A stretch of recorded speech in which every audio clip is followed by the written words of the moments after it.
you a merry Brickmas. We wish you a merry Brickmas. Today we'll look at a few more churches around Aarhus, and along the way touch on a wider story about how sacred sites have been reused throughout history. I really got around. I've pretty much walked all over the city to find buildings, and now we've arrived at Gammel Åby Kirke, built in 1872 to 73 and completed in just 1 year. It was constructed on the exact same spot where an older church once stood.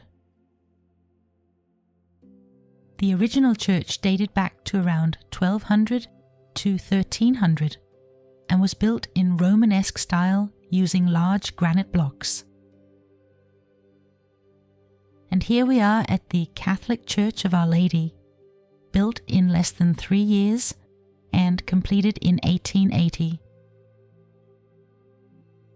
Though modest in size, the building's symmetry and quiet dignity give it a timeless presence in the city.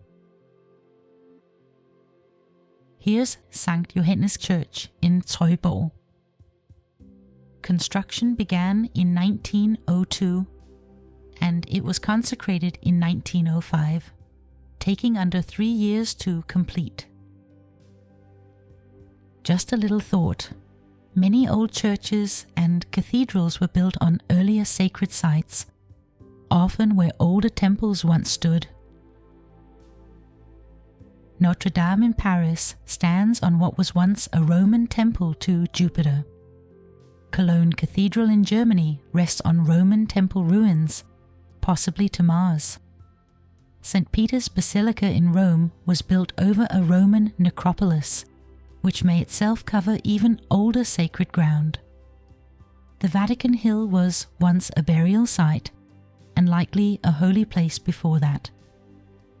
And, perhaps most dramatically, the Mezquita of Córdoba in Spain, a former mosque built atop a Gothic church, which itself was built over a Roman temple.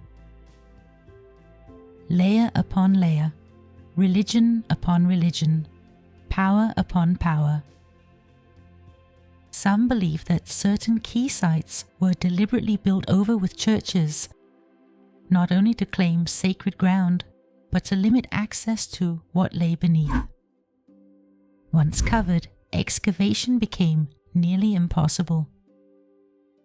Christianity wasn't gently preached into Danish hearts. It was imposed from above, with violence, threats, and royal power. Harold Bluetooth didn't convert the Danes, he commanded it. And this isn't to say that religion or Christianity itself is bad, not by nature, but the way it was used as a tool of power, that's another story. In fact, there were Christians in Denmark long before Harold Bluetooth's official conversion.